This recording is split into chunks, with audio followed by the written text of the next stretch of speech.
Bonsoir, bienvenue à toutes et à tous dans le programme du soir sur New World Info.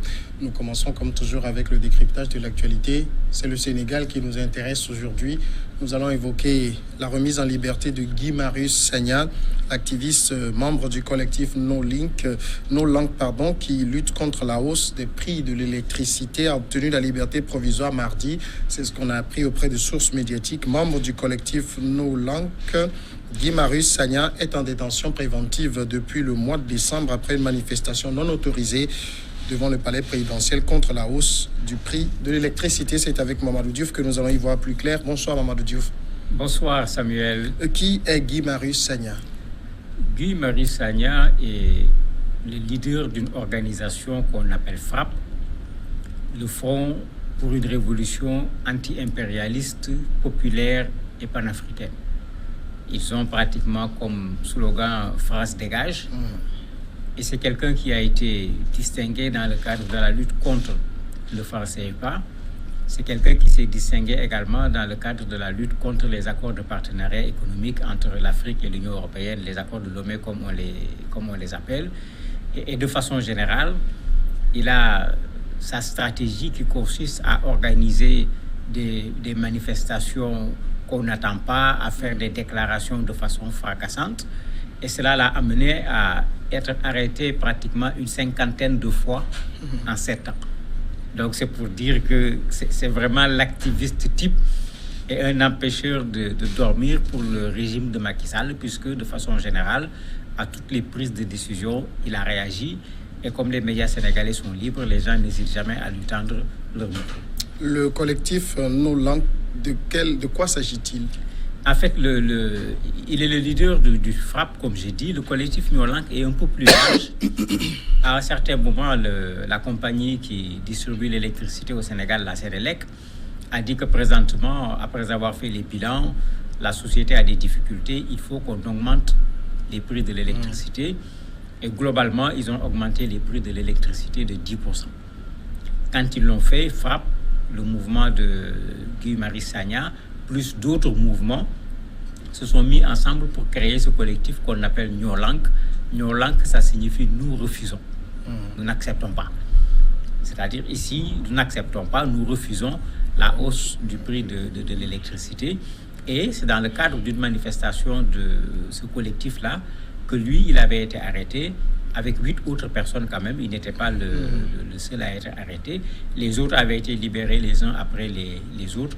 Et c'est lui qui a été gardé en prison pendant 3 mois. Alors, qu'est-ce qui a précipité aujourd'hui sa remise en liberté? Compliqué à dire, puisque ses avocats, pendant longtemps, ont déposé à 2 reprises cette requête pour une liberté provisoire. Le procureur avait toujours refusé. Cette fois, ce qui est curieux, c'est un autre avocat, Maître Amadou Sall, qui vient déposer la même requête et qui obtient la liberté provisoire. Quand on regarde les faits, il y a eu la dernière marche qui a été organisée par le collectif No Langue, où dans la marche, on continuait à réclamer la baisse des 10% par rapport au coût de l'électricité, mais la libération de Guy Marius Sagna, et la marche même est allée jusque devant le camp pénal, la prison où il était détenu, puisqu'ils disaient qu'ils veulent qu'ils les entendent, qu'ils sachent qu'ils sont là et qu'ils continuent le combat. Est-ce que c'est cette marche? Difficile à dire parce que la marche n'avait rien d'extraordinaire. Ils avaient quand même mobilisé des centaines de personnes. Difficile de le dire. Certains journaux sénégalais, en particulier les Échos, disent qu'il y a des dessous politiques. Ce qui est quand même probable parce qu'un Guy Marius Sagna qui sort de prison, qui ne fait aucune déclaration, il y a de quoi se poser des questions. D'ailleurs, même on a posé un lapin, j'allais dire, aux journalistes et à ses supporters qui étaient venus pour assister à sa libération. L'heure qu'on avait donnée aux gens, les gens sont venus, les journalistes sont venus, mais on n'a pas vu Guy Marius Sagna, il était déjà parti. Alors que ça ne lui ressemble pas. Il serait sorti de façon fracassante. La minute d'après qu'il ait humé l'air libre, il aurait fait une déclaration fracassante devant les médias, mais jusqu'à présent, on ne l'a pas entendu. Le troisième élément, il y a un autre leader politique qui s'appelle Barthélémy Diaz, qui est le maire de Mermoz, qui dans une émission avait profité pour dire mais pourquoi on le maintient en prison? peut-être c'est parce qu'il est chrétien. Il a joué sur cet aspect, puisque effectivement, souvent, les lobbies à caractère religieux ont tendance à intervenir. D'autres médias pensent que cette allusion faite exprès par Barthélémy Dias, qui fait partie aussi de ces mouvements qui réclament un certain nombre de choses, fait partie de ce qui a précipité les choses, parce que l'Église a été obligée de se lever également pour prendre son bâton de pèlerin et demander sa libération. C'est quoi exactement? Difficile à dire pour le moment, surtout que lui-même, il ne s'est pas encore prononcé. Ça veut dire que Guy Marius Sagna est une personnalité très connue au Sénégal? Oui, très connu. Quelqu'un qu'on a arrêté 50 fois. Il est clair que c'est quelqu'un de très connu parce qu'il est pratiquement de toutes les manifestations. En plus du fait que leur propre organisation Frappe France Dégage organise des marches, organise des conférences, à chaque fois qu'il y a des manifestations allant dans le sens de revendication pour les populations sénégalaises, vous le voyez. C'est pourquoi également les gens lui rendent à la limite l'appareil. Lors de la marche, vous avez les gens de... comment on les appelle encore je suis en train d'oublier ce mouvement très connu au Sénégal, Y en a marre. Et d'autres qu'on connaît qui viennent parce que quand ils organisent, Guy Marius Sagna est toujours là. Donc effectivement, à travers ses sorties dans les médias et autres, c'est quelqu'un de très connu au niveau du Sénégal. Très connu, mais est-il pour autant très apprécié? Très apprécié, non, parce que sur la façon de faire, il y a une certaine jeunesse qui se reconnaît, mais il y a d'autres qui ne se reconnaissent pas. La dernière arrestation, par exemple, il est allé juste sur les grilles du palais de la République. Bon, vous avez ceux qui ont exagéré, vous avez un avocat qui lui aussi est un tonitruant par nature, qui dit non, on devait l'abattre tout simplement parce que le palais présidentiel est un camp militaire. Sur le plan juridique, personne ne doit s'en approcher. Bon, il se trompe peut-être de pays. Au Sénégal, vous pouvez promener devant le palais présidentiel, vous passez devant les grilles à 3 mètres, vous trouvez les gardes rouges, ça n'a jamais posé de problème.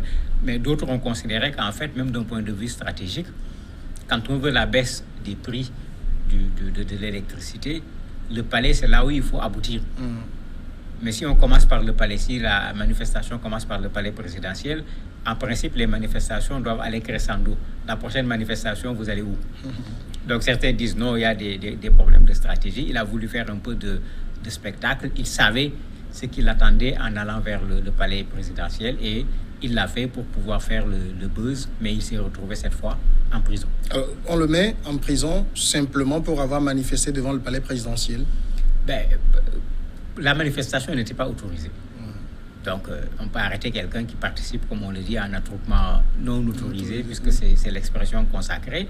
Mais bien sûr, ce n'était pas ça seulement, puisque, comme je l'ai dit, ils n'étaient pas seuls. Ils n'étaient pas nombreux du tout quand même. Il y a 8 autres qui avaient été attrapés, mais qui, eux, ont été libérés beaucoup plus rapidement. Bon, pour son cas, les gens parlaient de récidive. Ce n'est pas la première fois qu'il fait ce genre de choses. Donc, peut-être, on voulait également lui donner une leçon et diminuer un peu son ardeur, raison pour laquelle on l'a gardé au froid pendant un temps. Qu'est-ce qui va se passer par la suite? On attend de voir. Mais pour quelqu'un qui a connu, comme vous l'avez dit, une 50aine d'arrestations, c'est pas celle-ci qui va le refroidir. En tout cas, on ne s'attend pas, sauf s'il y a vraiment un retournement extraordinaire de situation, que Guy Marius Sagna change de cheval, puisque c'est sa méthode. Depuis que les gens l'ont connu, c'est dans ça qu'on l'a connu. C'est un activiste qui fait un peu, j'allais dire, si on retournait au courant communiste et autres, dans un peu cette façon de semer d'abord la pagaille avant de faire une déclaration un peu à la Bakounine et autres, puisque les gens pensaient qu'également, à partir du désordre, on peut organiser quelque chose. Mais bon, ça ne passe pas trop pour le moment parce que les Sénégalais sont de nature plutôt posée que cette façon d'agir que lui, il a, qui intéresse un certain nombre au niveau de la jeunesse, mais il a encore du mal à faire une mobilisation de masse, comme certains mouvements l'ont réussi. Est-ce que, entre autres causes qu'il défend, celle de revoir à la baisse le prix de l'électricité, est-ce que ça a déjà connu du succès? Pas encore, puisqu'il était sur le CFA, il était sur les APE et autres. On ne peut pas dire qu'il y a eu du succès, mais on peut dire quand même qu'ils ont obligé les autorités à revenir sur ces questions. Parce que c'est une de ces stratégies, dire une chose pour amener les autorités à se prononcer sur la chose. Donc, il participe à créer quand même un débat sur un certain nombre de questions au niveau de la société sénégalaise. Mamadou Diouf, merci d'avoir répondu à nos questions. C'est moi qui vous remercie. Nous allons passer maintenant à la pause et on reçoit juste après l'invité de ce jour.